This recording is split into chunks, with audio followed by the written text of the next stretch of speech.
노년을 준비하면서 개인적으로 생각하는 것 중에 하나는 끝까지 이 젊음을 유지하고 싶다라는 생각이 있습니다. 여러분들의 얼굴을 보니 한번 해봐라.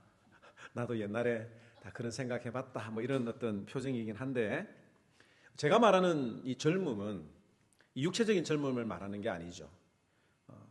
나이가 들면 자신의 신체 능력을 잘 알기 때문에 그 자신의 신체 능력에 따라서 활동을 하고 움직여야 됩니다.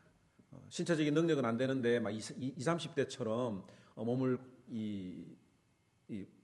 움직이다가 보면 상처가 날 수도 있고 또 큰 사고를 당할 수도 있습니다. 하지만 이 나이가 들어도 제한되지 않는 것이 있다면 그것은 생각의 크기, 마음의 크기가 아닌가 생각을 합니다. 신체적인 능력은 분명히 제한을 받지만 내가 생각하고 내가 세상을 바라보는 어떤 그런 시선들, 시각들은 더 커질 수가 있다라고 하는 거죠. 그런데 실제로 보면 어떻습니까? 나이가 들면 오랜 경험과 연륜으로 인해서 더 세상을 품어줄 수 있을 것 같고 더 깊어질 수 있을 것 같고 더 너그럽게 이해할 수 있을 것 같은데 오히려 그렇지 않는 경우들을 보게 됩니다. 오히려 자기 주장이 더욱더 세지면서 남의 의견을 잘 받아들이지 않고 점점 더 고집이 세어지는 그런 경우들이 많이 있는 것을 봅니다. 그런 가운데서도 이 나이가 있으신 분인데도 불구하고 다른 사람 이야기 듣는 것을 좋아하고 또 새로운 세대를 이해하려고 노력하는 분들도 계신데 저는 이런 분들의 마음, 이런 분들의 생각을 좀 이렇게 담고 싶어요. 갇혀있는 그런 생각이 아니라 열려있는, 좀 더 포용할 수 있는 그런 어떤 마음의 깊이를 가지면 좋겠다는 생각을 해봅니다. 그런 말이 있죠. 말 많이 하지 말고 지갑을 열어라. 뭐 이런 말이 있는데 남의 이야기를 들을 수 있는, 인정해 줄 수 있는, 격려해 줄 수 있는 어떤 이런 어르신들의 모습을 상상을 하고 또 그렇게 준비를 해야 되겠다고 다짐을 합니다. 신앙에 있어서도 마찬가지인 것 같아요. 과거의 어떤 신앙의 경험에 지나치게 매여 있어서 성장하지 않는 그런 모습들을 보일 때가 있습니다. 내가 경험한 것, 이것은 하나님 나라, 하나님 계획의 아주 극한, 지극히 일부분에 불과한 것인데 내가 경험한 그 모든 신앙의 감정들이, 체험들이 하나님의 진리인 것처럼 자신감 있게, 너무 자신감 있게 말하는 분들을 볼 때 약간 좀 이렇게 거부 반응이 생깁니다. 여러분들 성경 말씀에 주의 전을 사모하는 열심이 나를 삼키리라고 하는 말씀이 있는 것이죠. 주님을 사랑하는, 주님의 성전을 사모하는 그 열심이 너무 지나쳐서 예수님까지 삼키는 바리새인들을, 유대인들을 책망하시는 예수님의 말씀이었습니다. 그러므로 우리는 주님 부르시는 그날까지 계속해서 내 생각과 나의 주관에 갇히지 않도록 부단히 노력해야 하는 것이 또 신앙의 다른 한 모습이라고 생각을 합니다.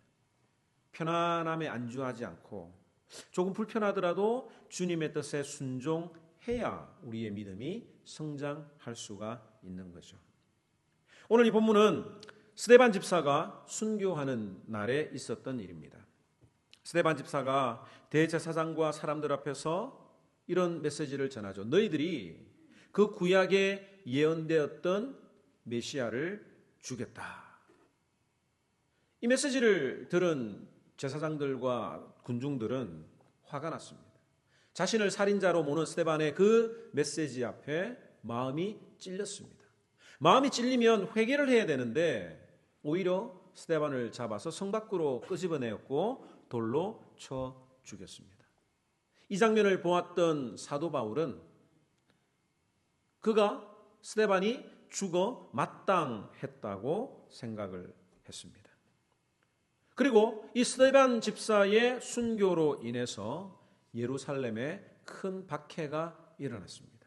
스데반을 돌로 쳐 죽였던 것처럼 기독교인들도 예수쟁이들도 다 돌로 쳐 죽이자라는 어떤 그런 큰 박해가 일어났고, 이 박해를 피해서 많은 사람들이 유다와 사마리아와 모든 땅으로 흩어졌다라고 하는 것이 오늘 이 본문의 내용입니다.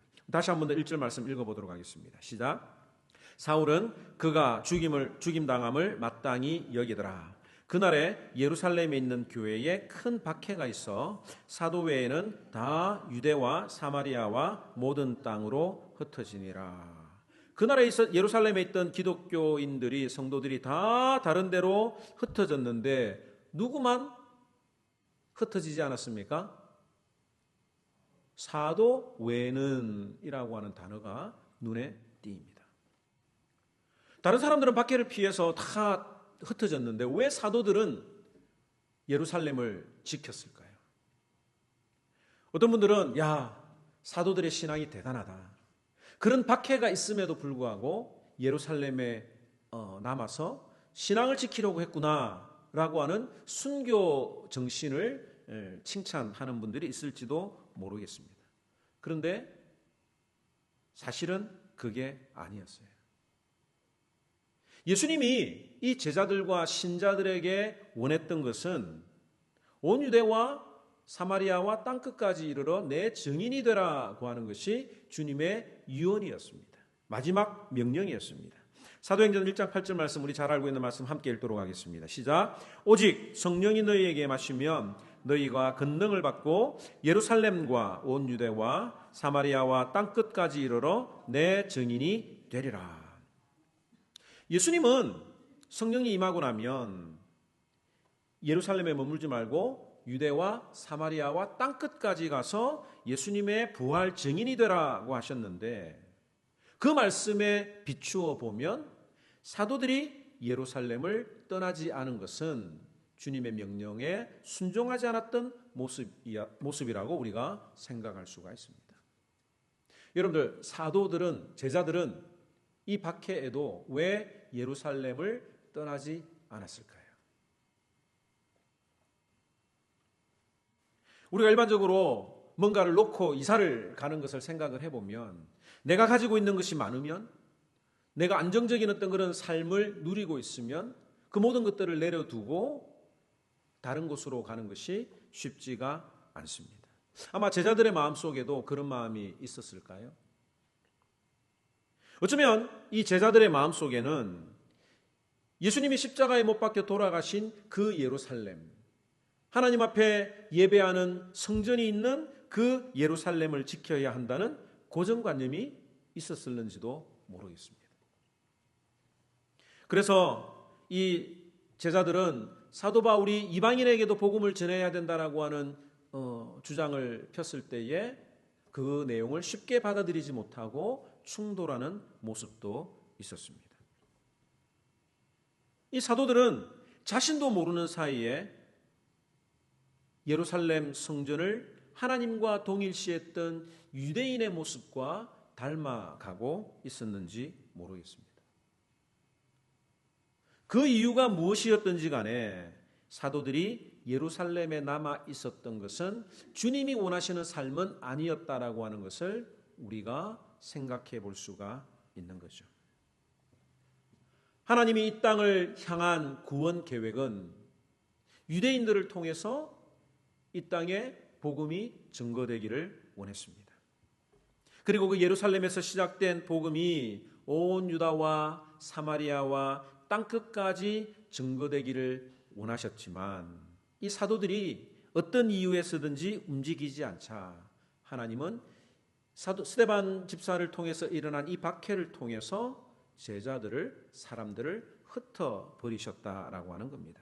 본문 1절에 여기 흩어지니라고 하는 동사가 나오는데, 이 헬라어는 농부가 씨를 사방으로 뿌린다라고 하는 그런 의미의 동사입니다. 즉 하나님은 이 예루살렘에 생긴 박해를 통해서 복음의 씨앗을 사방으로 흩어 뿌리셨다라고 하는 그런 의미가 됩니다. 그리고 이 흩어 뿌림을 통해서 온 사방에 특별히 이방인들에게 복음이 전파되는 계기로 삼으셨다고 하는 것을 우리가 알 수 있습니다.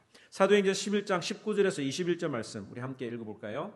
시작. 스데반의 일로 일어난 환란으로 말미암아 흩어진 자들이 베니게와 구브로와 안디옥까지 이르러 유대인에게만 말씀을 전하는데 그 중에 구브로와 구레네 몇 사람이 안디옥에 이르러 헬라인에게도 말하며 주 예수를 전파하니 주의 손이 그들과 함께 하심에 수많은 사람들이 믿고 주께 돌아오더라. 스데반의 일로 흩어진 이 사람들이 뭘 했느냐면 여러 지역에 있는 사람들에게 복음을 전했습니다. 일단 유대인들에게 복음을 전했습니다.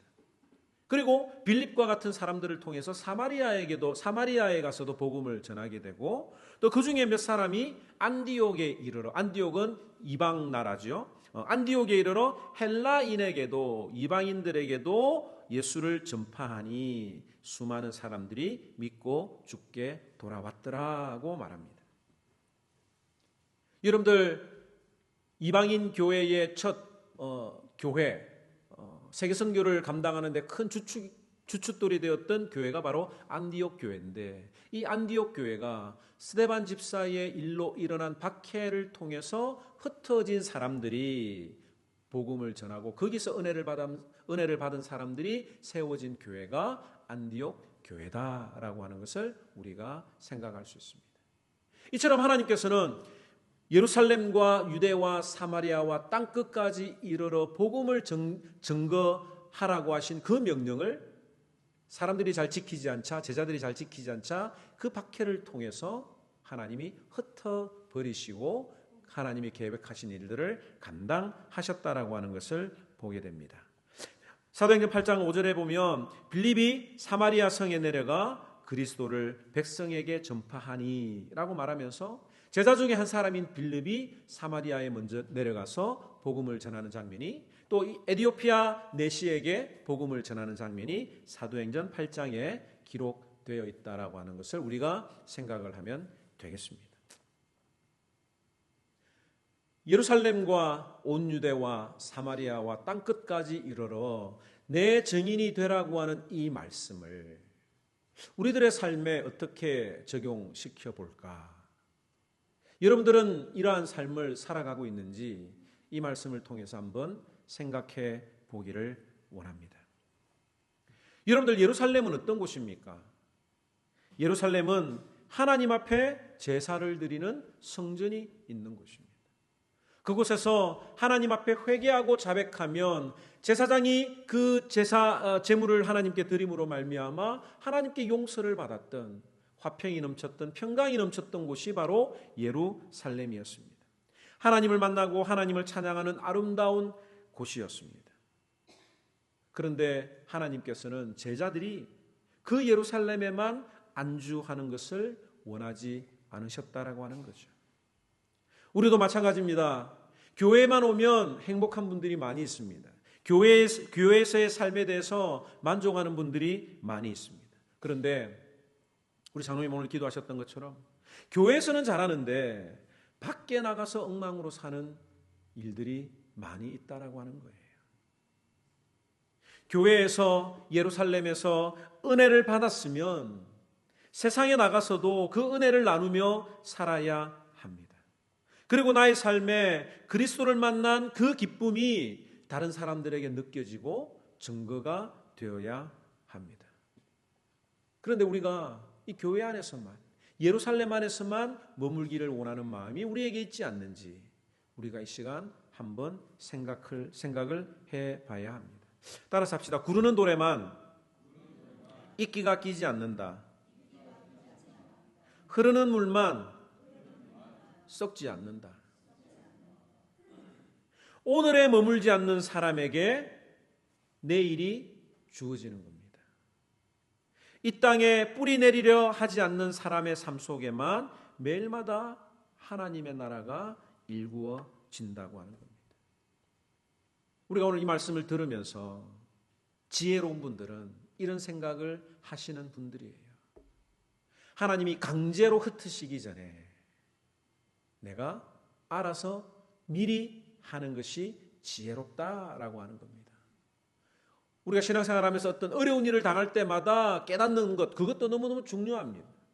그러나 이 성경 말씀을 통해서 우리가 평화시대를 살아가는 이 시대에 이런 박해나 어려움을 겪기 전에 우리의 생각과 우리의 마음과 우리의 신앙이 점점 더 넓어지고 깊어지는 것이 하나님이 오늘 우리에게 주는 메시지가 아닌가 생각해 봐야 합니다. 오늘날에도 땅끝까지 복음을 현장에서 전가하는 선교사님들이 참 많이 있습니다. 다양한 방법으로 주님의 사랑을 전가하는 선교사님들을 위해서 우리가 기도하고 후원하는 것 역시 중요합니다.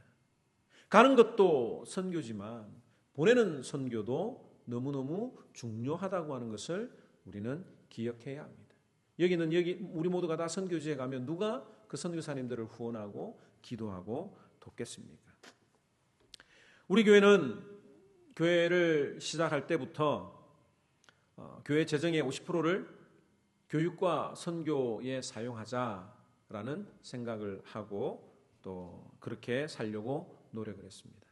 왜냐하면 매주마다 드려지는 여러분들의 그 귀한 헌금들이 다른 것에 사용되기보다는 좀 더 유용한 일에 사용되었으면 좋겠다. 그리고 없을 때부터 그렇게 훈련하는 것이 좋겠다는 생각이 있었기 때문입니다. 그리고 개척한 지 한 3년 후부터 2016년부터 $3,000를 시작으로 선교비를 지출하기 시작했습니다. 그리고 10년의 시간이 지났습니다. 지금까지 얼마를 선교 헌금으로 보냈을까요?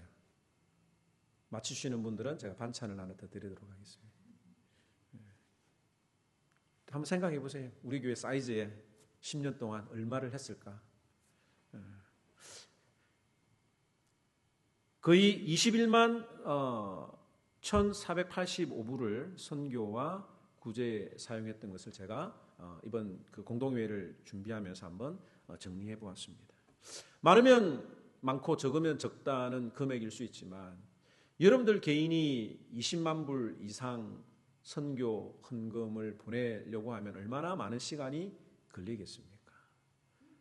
그런데 여러분들이 매주마다 하나님 앞에 정성껏 드렸던 그 예물이 이렇게 사용되었다라고 하는 것을 돌아보면서 참 감사하다라는 생각을 했습니다.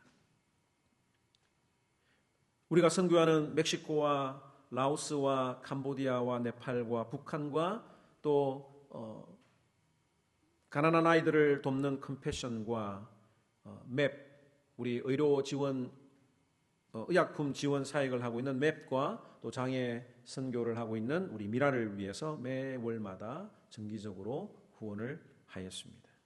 그동안 함께 동참해 주신 여러분들께 참 감사를 드립니다. 우리 옆에 있는 분들한테 참 수고 많았습니다. 한번 격려를 한번 합시다. 네. 수고 많으셨습니다. 네.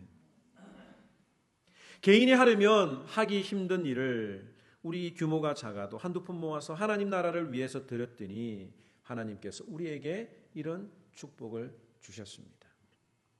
그리고 선교에 대한 교육에 대한 마음으로 우리 모든 성도들이 한 마음이 되었더니 올해는 드디어 선교지를 방문하려고 계획을 하고 또 당회에서 결정을 했습니다.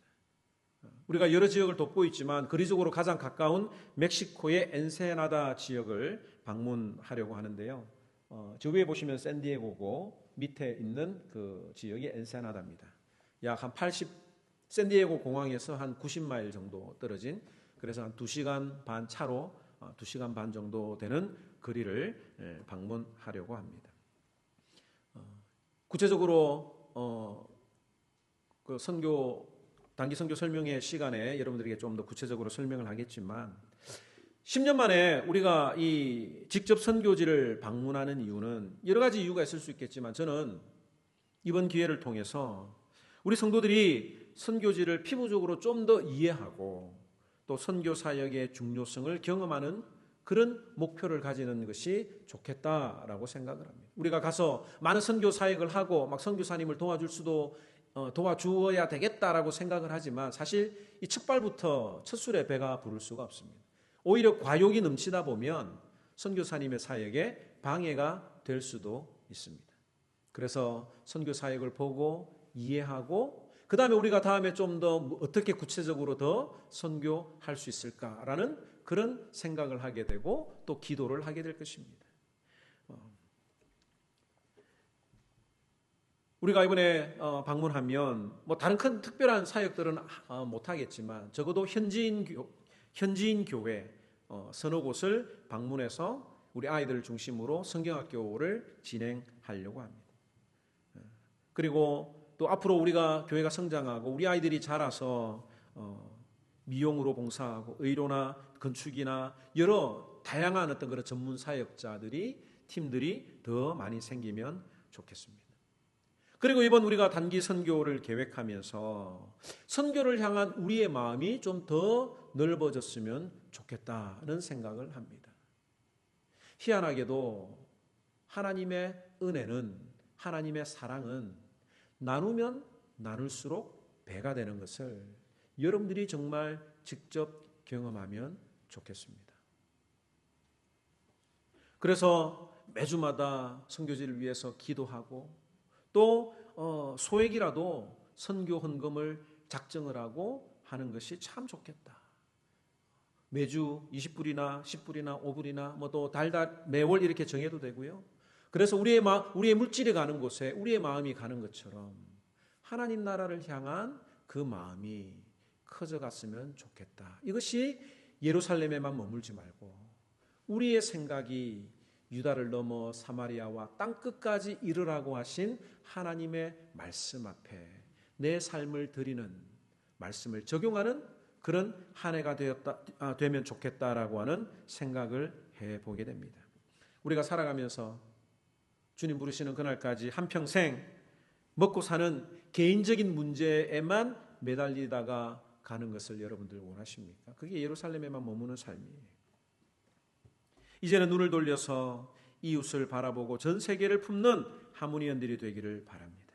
예루살렘에 안주하지 말고 온 유대와 사마리아와 땅끝까지 예수 그리스도의 증인이 되는 일에 순종하면서 그 교회가 하는 일들을 통해서 조금이라도 참여함으로 말미암아 내 마음과 내 생각이 더 커지고 깊어지는 것을 경험하기를 원합니다.